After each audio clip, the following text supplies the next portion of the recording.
ambient air temperature sensor. It's a green connector. First you're going to take the headlight out, the 2 bolts up there, and it'll slide out. The connector you remove. I want to break this, put it on the side. And this is a 0722. There you go.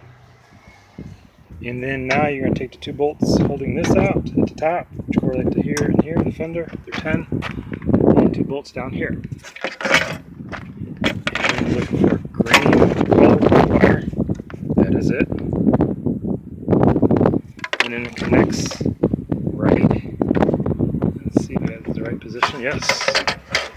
It connects into right here, this hole here. So you're going to do is squeeze these little tabs carefully in both hands, and it pulls out. This is the ambient air temperature. It depends on what cobalt you have, HHR.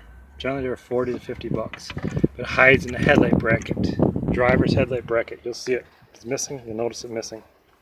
For the green wire, that's a dead giveaway from the wiring loom. It goes to the headlight wiring loom, and that'll tell you this is the headlights. So hopefully that helps you find it. Quick and dirty video. Like it, pass it on, share it. Thank you.